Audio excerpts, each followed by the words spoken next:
সালামু আলাইকুম। আমি জহিরুল ইসলাম, সহকারী শিক্ষক বিজ্ঞান, বেলায়েত হোসেন বহুমুখী উচ্চ বিদ্যালয়, নাল্লাপাড়া দেলদুয়ার, টাঙ্গাইল। প্রিয় শিক্ষার্থীরা, আজকের ক্লাসে তোমাদের স্বাগত জানাচ্ছি। আজকে আমি নবম দশম শ্রেণীর রসায়ন বিষয়ে ষষ্ঠ অধ্যায় concept of mole and chemical counting অর্থাৎ মোলের ধারণা ও রাসায়নিক গণনা এই সম্পর্কে আলোচনা করব।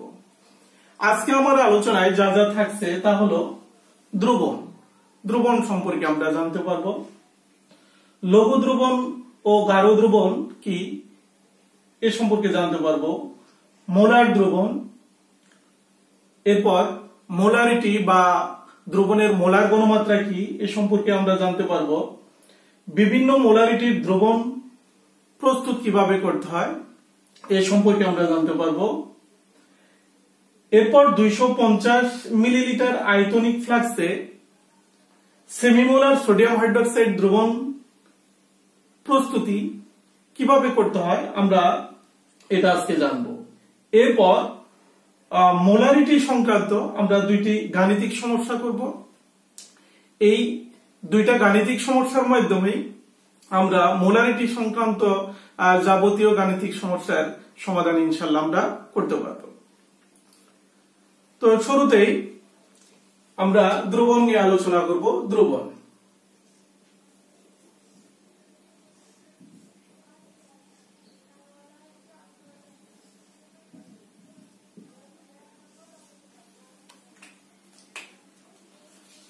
দ্রবণ কি?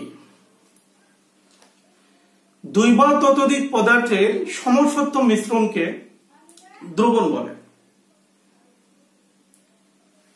যেমন চিনি ও পানির সমসত্ব মিশ্রণ একটি দ্রবণ।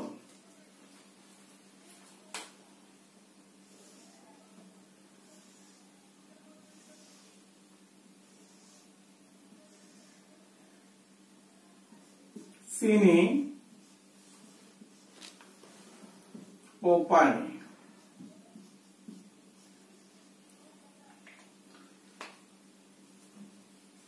তাহলে চিনি ও পানির সমসত্ব মিশ্রণ একটি দ্রবণ। তো এই সমসত্ব মিশ্রণটা কি? যে মিশ্রণের সকল অংশে উহার উপাদান সমূহ একই অনুপাতে বিদ্যমান থাকে, যাদের পৃথক কোনো অস্তিত্ব লক্ষ্য করা যায় না, তাকে সমসত্ব মিশ্রণ বলে। এখানে চিনি এবং পানির দ্রবণের মধ্যে চিনি এবং পানির এই দ্রবণের সকল অংশে উহার উপাদান চিনি এবং পানির অনুপাত একই অনুপাতে বিদ্যমান আছে। এদের পৃথক কোনো অস্তিত্ব লক্ষ্য করা যাবে না, অর্থাৎ কোথাও চিনির পরিমাণ বেশি দ্রবণের মধ্যে, কোথাও পানির পরিমাণ বেশি, এরকম কিন্তু দেখা যাবে না। কাজেই এটি একটি সমসত্ব মিশ্রণ। তাহলে এরকম দুই বা ততোধিক পদার্থের সমসত্ব মিশ্রণকে দ্রবণ বলে। দ্রবণের মধ্যে সাধারণত দুইটি উপাদান থাকে। দ্রবণ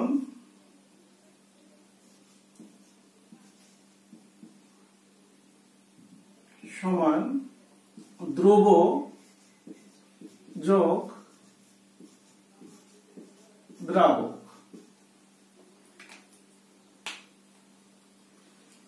দ্রবণের মধ্যে দুইটি উপাদান থাকে, দ্রব এবং দ্রাবক। দ্রবণের মধ্যে যে উপাদানটি অল্প পরিমাণ থাকে তাকে দ্রব বলে। যেমন চিনি এবং পানির এই দ্রবণের মধ্যে চিনির পরিমাণ অল্প পরিমাণে আছে, কাজেই চিনিকে বলা হয় দ্রব।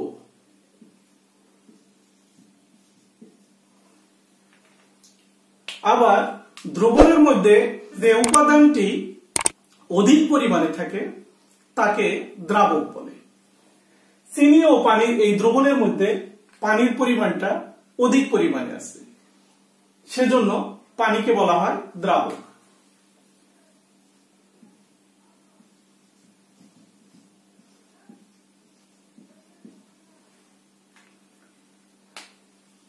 তাহলে আমরা দ্রবণ সম্পর্কে জানলাম। এখন আমরা লঘু দ্রবণ এবং গাঢ় দ্রবণ সম্পর্কে জানবো।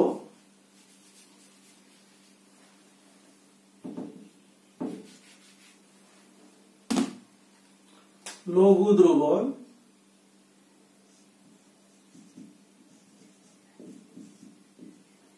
ও গাঢ় দ্রবণ।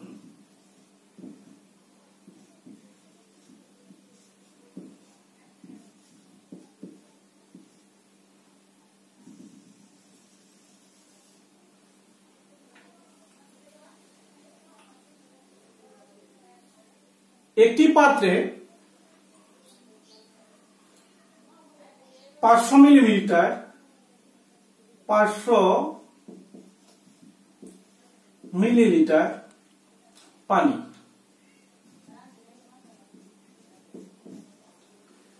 একটি পাত্রে 500 মিলিলিটার পানি নিয়ে তার মধ্যে 20 গ্রাম চিনি দ্রবীভূত করি। চিনি অপর একটি পাত্রে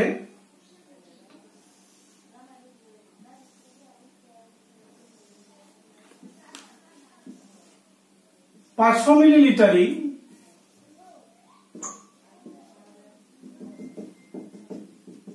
পানি নিয়ে এর মধ্যে 40 গ্রাম, অপর একটি পাত্রে 500 মিলিলিটার পানি নিয়ে 40 গ্রাম চিনি দ্রবীভূত করি। তাহলে দুটি দ্রবণের মধ্যে একটি লঘু দ্রবণ, অপরটি গাঢ় দ্রবণ। প্রথম পাত্রে 500 মিলিলিটার পানির মধ্যে 20 গ্রাম চিনি নিয়ে আসছে, তাহলে এই দ্রবণটি হচ্ছে লঘু দ্রবণ। আবার এই 500 মিলিলিটার পানির মধ্যেই 40 গ্রাম চিনি নেওয়া হয়েছে, তাহলে এই দ্রবণটি গাঢ় দ্রবণ। তাহলে লঘু দ্রবণটা কি? নির্দিষ্ট পরিমাণ দ্রাবকে যদি অল্প পরিমাণ দ্রব্য দ্রবীভূত করা হয় তাকে লঘু দ্রবণ বলে। আবার নির্দিষ্ট পরিমাণ দ্রাবকে যদি অধিক পরিমাণে দ্রব্য দ্রবীভূত করা হয় তবে তাকে গাঢ় দ্রবণ বলে। তাহলে আমরা লঘু দ্রবণ এবং গাঢ় দ্রবণ সম্পর্কে জানলাম।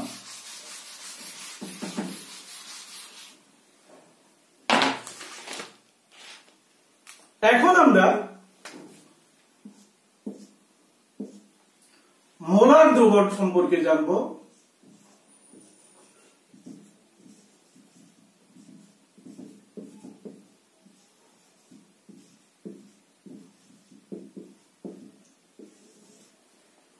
মোলার দ্রবণ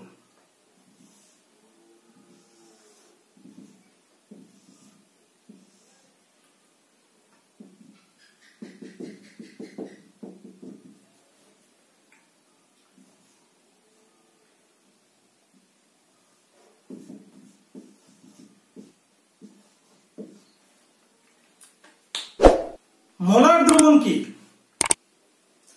একটি নির্দিষ্ট তাপমাত্রায় 1 লিটার বা 1000 মিলিলিটার দ্রবণের মধ্যে যদি 1 মোল দ্রব্য দ্রবীভূত করা হয়, 1 মোল দ্রব্য দ্রবীভূত করা হয়, তবে ওই দ্রবণকে মোলার দ্রবণ বলে। 1 লিটার দ্রবণে 1 মোল দ্রবীভূত করলে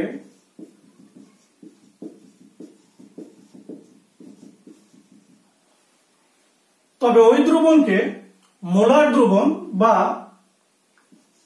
1 মোলার দ্রবণ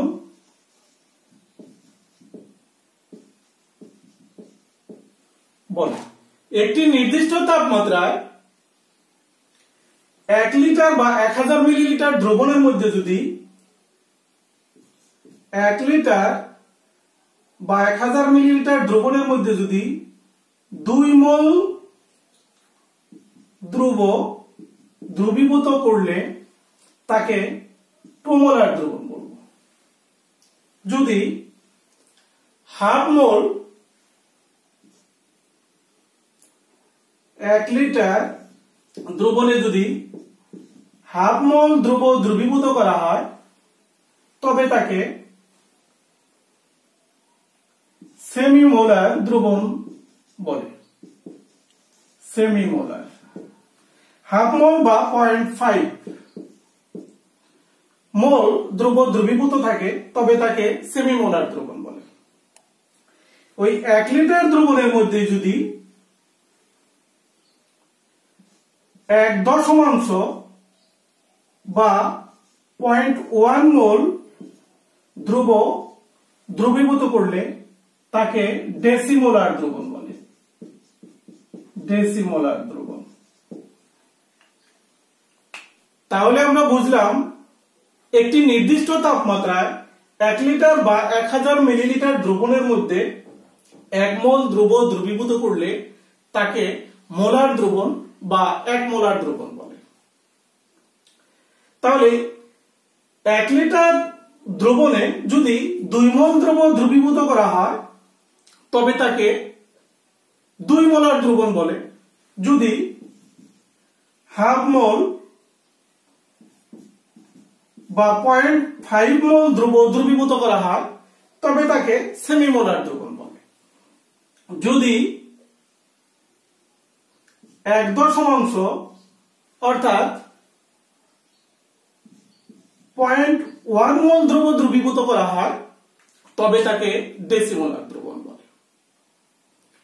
তাহলে আমরা মোলার দ্রবণ কি এই মোলার দ্রবণ সম্পর্কে বুঝলাম।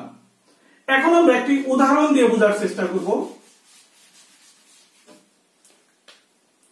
উদাহরণস্বরূপ 1 মোল সোডিয়াম ক্লোরাইড 1 মোল সোডিয়াম ক্লোরাইড সমান 58.5 গ্রাম সোডিয়াম ক্লোরাইড।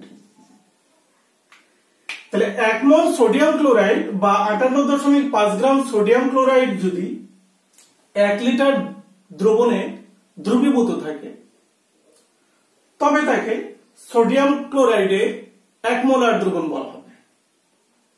যদি 1 মোল সোডিয়াম হাইড্রোক্সাইড সমান বা 40 গ্রাম সোডিয়াম হাইড্রোক্সাইড, 1 মোল সোডিয়াম হাইড্রোক্সাইড হচ্ছে 40 গ্রাম সোডিয়াম হাইড্রোক্সাইড। তো মোল কি এটি আমার এই অধ্যায়েরই প্রথম ক্লাসে পার্ট 1 এর ভিডিওতে আমি আলোচনা করছি। তো মোল সম্পর্কে বিস্তারিত জানতে চাইলে আমার পার্ট 1 এর ভিডিওটি দেখলে বিস্তারিত তোমরা জানতে পারবা। তো 1 মোল সোডিয়াম হাইড্রোক্সাইড বা 40 গ্রাম সোডিয়াম হাইড্রোক্সাইড যদি 1 লিটার দ্রবণে দ্রবীভূত থাকে তবে তাকে সোডিয়াম হাইড্রোক্সাইডের 1 মোলার দ্রবণ বলা হবে। যদি 2 মোল সোডিয়াম হাইড্রোক্সাইড বা 80 গ্রাম 40 দ্বিগুণে 80 গ্রাম সোডিয়াম হাইড্রোক্সাইড 1 লিটার দ্রবণে দ্রবীভূত থাকে তবে তাকে 2 মোলার সোডিয়াম হাইড্রোক্সাইড দ্রবণ বলা হবে। যদি 1 লিটার দ্রবণে হাফ মোল বা 20 গ্রাম সোডিয়াম হাইড্রোক্সাইড দ্রবীভূত থাকে তবে তাকে সেমিমোলার সোডিয়াম হাইড্রোক্সাইড দ্রবণ বলা হবে। যদি 1 লিটার দ্রবণে 1 অর্থাৎ 4 গ্রাম সোডিয়াম হাইড্রোক্সাইড দ্রবীভূত থাকে তবে তাকে ডেসিমোলার সোডিয়াম হাইড্রোক্সাইড দ্রবণ বলা হয়। তাহলে মোলার দ্রবণ কি? মোলার দ্রবণ সম্পর্কে আমরা বুঝলাম। এখন আমরা মোলারিটি বা মোলার ঘনমাত্রা সম্পর্কে জানব। মোলারিটি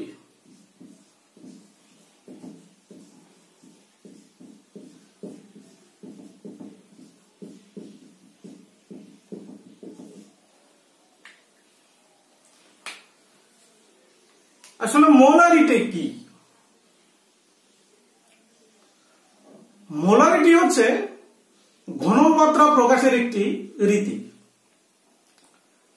তো মোলারিটির সংজ্ঞাটা আমরা এভাবে বলতে পারি যে একটি নির্দিষ্ট তাপমাত্রায় 1 লিটার বা 1000 মিলিলিটার দ্রবণে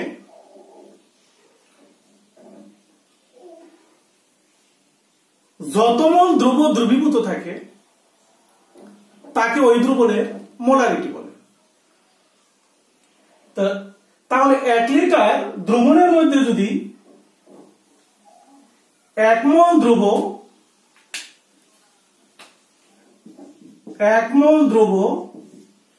দ্রবীভূত থাকে তাহলে তার মোলারিটি হবে 1 মোল।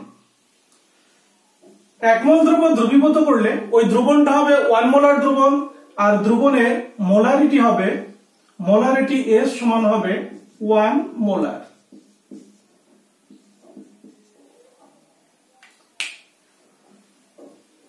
এক লিটার দ্রবণের মধ্যে যদি 2 মোল দ্রব্য দ্রবীভূত থাকে তবে সেই দ্রবণটি হবে 2 মোলার দ্রবণ এবং ওই দ্রবণের মোলারিটি বা ঘনমাত্রা S সমান 2 মোলার হবে। যেহেতু এই 1 লিটার দ্রবণের মধ্যে তখন 2 মোল দ্রব্য দ্রবীভূত আছে, যত মোল দ্রব্য দ্রবীভূত থাকবে তার মোলারিটি হবে তত। 1 লিটার দ্রবণের মধ্যে যদি সেমিমোল বা 0.5 মোল দ্রব্য দ্রবীভূত থাকে তখন ওই দ্রবণের মোলারিটি S সমান 0.5 মোলার, অর্থাৎ সেমিমোলার। আমরা তখন তাকে সেমিমোলার দ্রবণ বলবো, আর ওই দ্রবণের মোলারিটি 0.5 মোলার। এরকম ভাবে ডেসিমোলার দ্রবণের মোলারিটি হবে 0.1 মোলার। তাহলে আমরা বুঝলাম একটি নির্দিষ্ট তাপমাত্রায় 1 লিটার বা 1000 মিলিলিটার দ্রবণে যত মোল দ্রব্য দ্রবীভূত থাকে তাকে ওই দ্রবণের মোলারিটি বলে।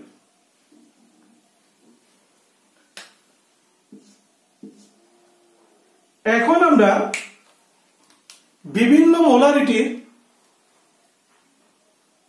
দ্রবণ প্রস্তুতি নিয়ে আলোচনা করব। তার আগে আমি বলিনি মোলারিটি সংক্রান্ত বিভিন্ন গাণিতিক সমস্যার সমাধানের জন্য আমাদের W সমান SBM/1000 এই সূত্রটি ব্যবহার করতে হবে। মোলারিটি সংক্রান্ত যাবতীয় গাণিতিক সমস্যার সমাধানের জন্য আমরা W সমান SBM/1000 এই সূত্রটি ব্যবহার করব, যেখানে W সমান গ্রামে প্রকাশিত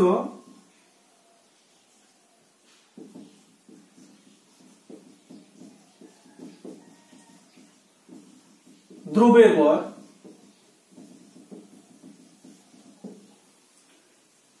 S সমান দ্রবণে মোলারিটি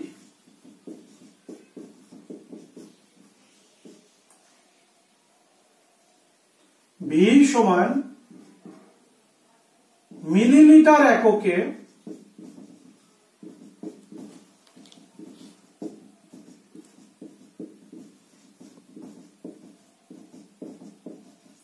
দ্রবণের আয়তন।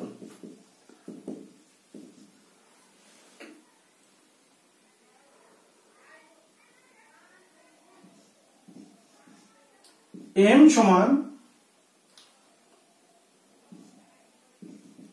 দ্রবের আণবিক ভর।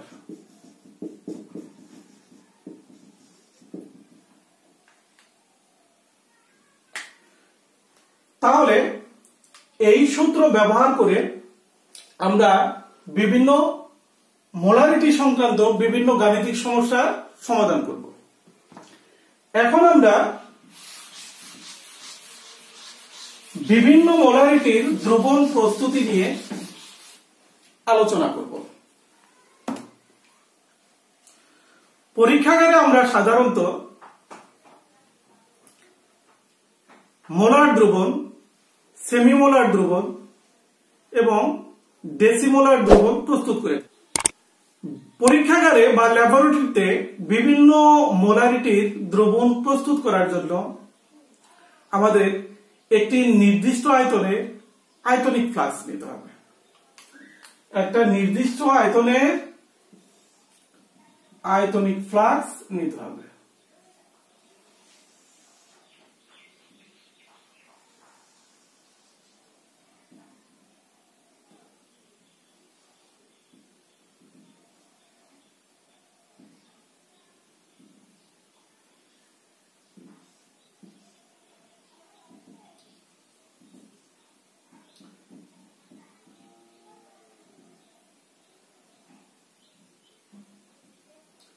এরকম একটি নির্দিষ্ট আয়তনে আয়তনিক ফ্লাক্স নিতে হবে। এই একটি নির্দিষ্ট আয়তনের আয়তনিক ফ্লাক্স নিয়ে তার মধ্যে যে পদার্থের দ্রবণ তৈরি করতে হবে ওই পদার্থে নির্দিষ্ট পরিমাণ ওজন করিয়া আয়তনিক ফ্লাক্সে ঢেলে নিতে হবে। তারপর অল্প পরিমাণে পানি যোগ করে দ্রবণ তৈরি করে আবার পানি যোগ করে ফ্লাক্সের দাগ পর্যন্ত পূর্ণ করলেই নির্দিষ্ট মোলারিটির মোলার দ্রবণ প্রস্তুত হয়ে যাবে। উদাহরণস্বরূপ 250 মিলিলিটার আয়তনের একটি আয়তনিক ফ্লাক্সে 0.5 মোলার বা সেমিমোলার সোডিয়াম হাইড্রোক্সাইড প্রস্তুতি কিভাবে করতে হয় আমরা দেখব। 250 মিলিলিটার আয়তনিক ফ্লাক্সে 0.5 মোলার বা সেমিমোলার সোডিয়াম হাইড্রোক্সাইড দ্রবণ যদি আমরা প্রস্তুত করতে যাই তাহলে এখানে সোডিয়াম হাইড্রোক্সাইডের পরিমাণ কতটুকু লাগবে এই দ্রবণের জন্য সেটা আমাদের আগে বের করতে হবে।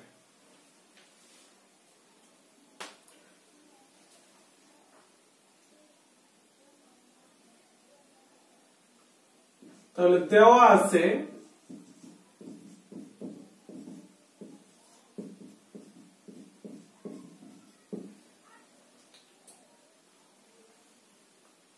দ্রবণের আয়তন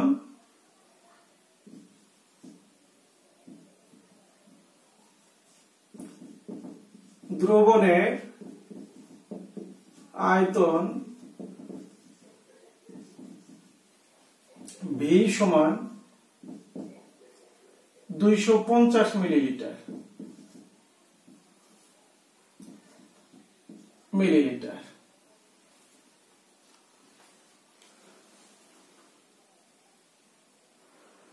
দ্রবণের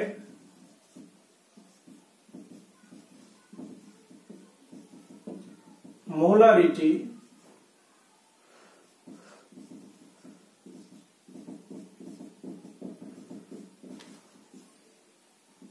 এস সমান 0.5 মোলার।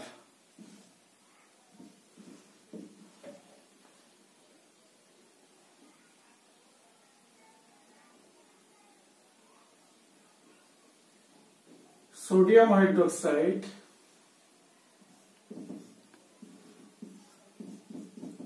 এর আণবিক ভর M সমান সোডিয়ামের 23 যোগ অক্সিজেনের 16 যোগ হাইড্রোজেনের 1 সমান 40।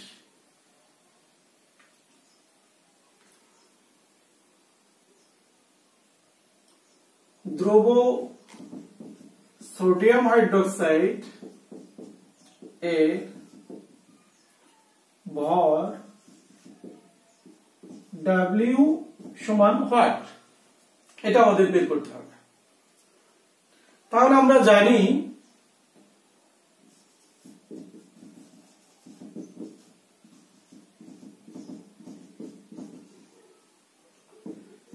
W সমান SBM বাই 1000, যেখানে S এর মান হচ্ছে 0.5 গুণন B এর মান 250 গুণন M এর মান হচ্ছে 40 ভাগ 1000। এটা ক্যালকুলেশন করলে আমাদের আসবে 5 গ্রাম।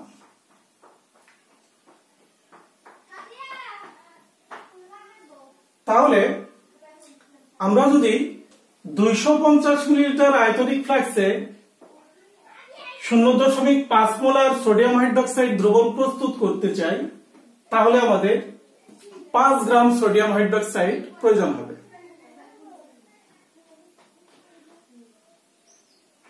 তাহলে একটা নির্দিষ্ট আয়তনে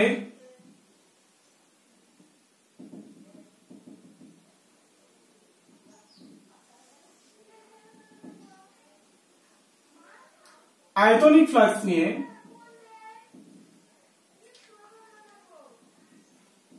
তার মধ্যে এই 5 গ্রাম সোডিয়াম হাইড্রোক্সাইড দিতে হবে। 5 গ্রাম সোডিয়াম হাইড্রোক্সাইড।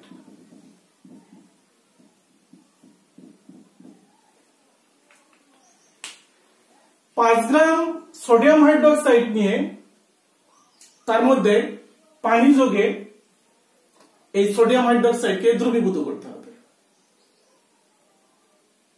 তারপর ফ্লাক্সের দাগ পর্যন্ত পূর্ণ করলেই 250 মিলিলিটার, এই 250 মিলিলিটার আয়তনিক ফ্লাক্সে 0.5 মোলার সোডিয়াম হাইড্রোক্সাইড দ্রবণ প্রস্তুত হয়ে যাবে। 7 নম্বরে আমরা মোলারিটি সংক্রান্ত গাণিতিক সমস্যার সমাধানটি করব।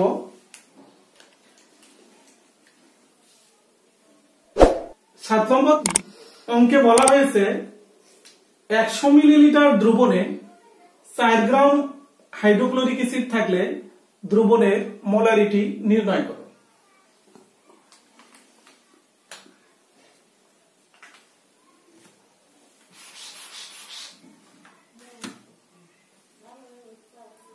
এখানে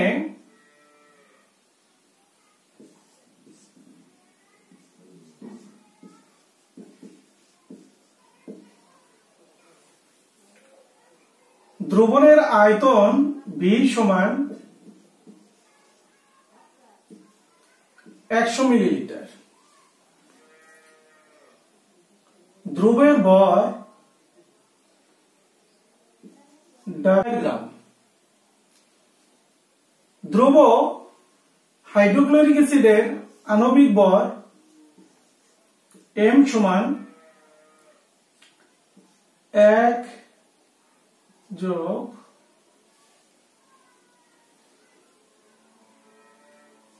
2 35.5 সমান 36.5।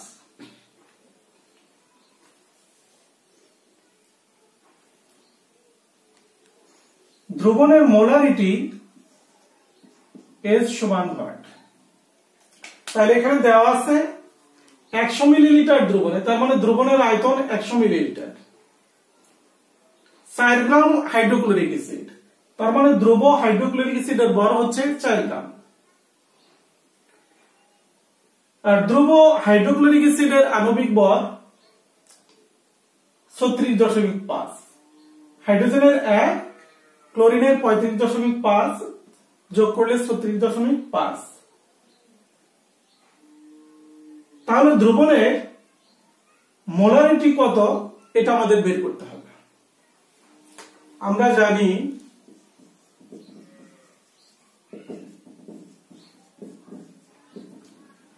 W সমান SBM বাই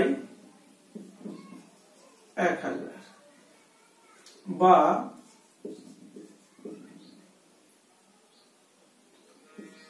S সমান W গুণন 1000 ভাগ VM সমান W মান হচ্ছে 4 গুণন 1000, V এর মান হচ্ছে 100 গুণন M এর মান হচ্ছে 36.5।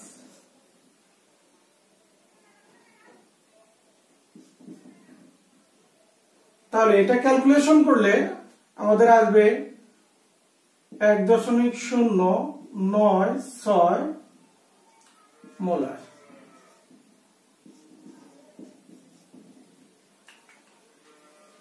তাহলে 100 মিলিলিটার দ্রবণে 4 গ্রাম হাইড্রোক্লোরিক অ্যাসিডের মোলারিটি 1.096 মোলার।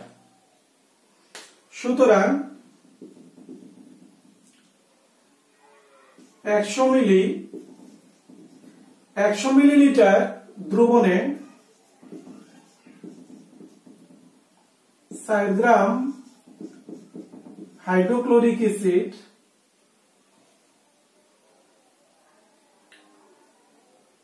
দ্রবণে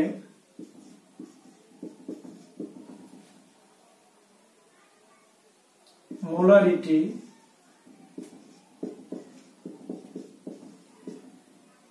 সমান 1.096 মোলার।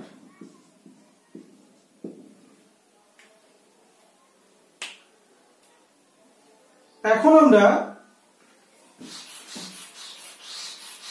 8 নম্বর গাণিতিক সমস্যাটি সমাধান করব। এখানে বলা হয়েছে 1.5 মোলার সোডিয়াম কার্বনেট দ্রবণের মধ্যে 50 গ্রাম সোডিয়াম কার্বনেট দ্রবীভূত থাকলে ওই দ্রবণের আয়তন নির্ণয় করো। তাহলে সোডিয়াম কার্বনেট দ্রবণের মোলারিটি এখানে 1.5 এবং সোডিয়াম কার্বনেট এর ভর 50 গ্রাম। তাহলে এই দ্রবণের আয়তন আমাদের নির্ণয় করতে হবে।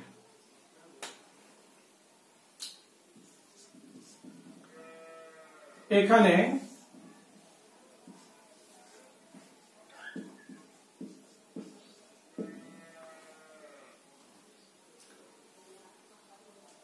সোডিয়াম কার্বনেট দ্রবণে ঘনমাত্রা S সমান 1.5 মোলার।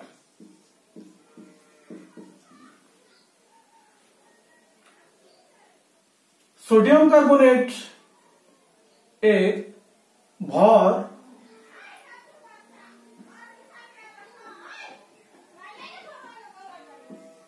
W সমান 50 গ্রাম।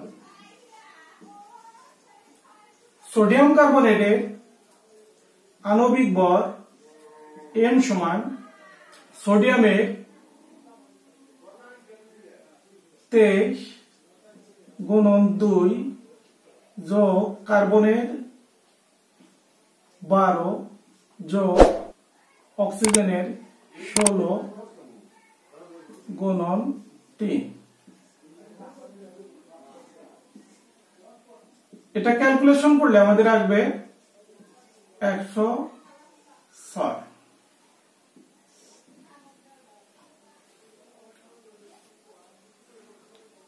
সোডিয়াম কার্বনেট দ্রবণের আয়তন B সমান কত এটা আমাদের নির্ণয় করতে হবে। আমরা জানি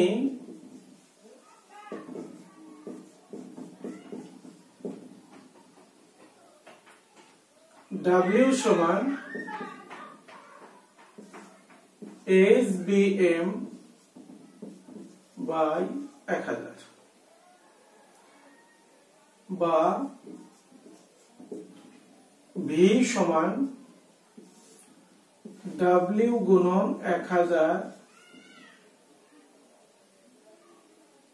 ভাগ SM।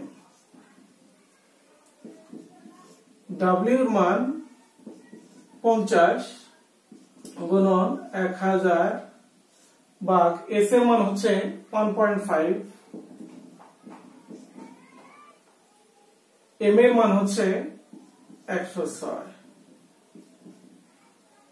ক্যালকুলেশন করলে আমাদের আসবে 314.47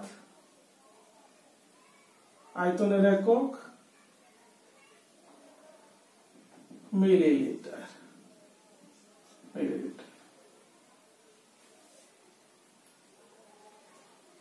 সুতরাং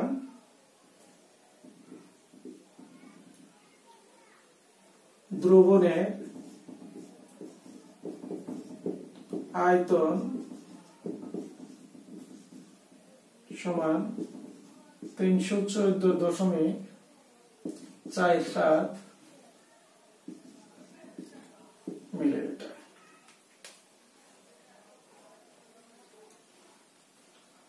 তো 8 নম্বর গাণিতিক সমস্যার সমাধানটি আমাদের হয়ে গেল। তাহলে আজকের মতো এই পর্যন্তই। পরবর্তী ক্লাসে আবার দেখা হবে। ধন্যবাদ সবাই।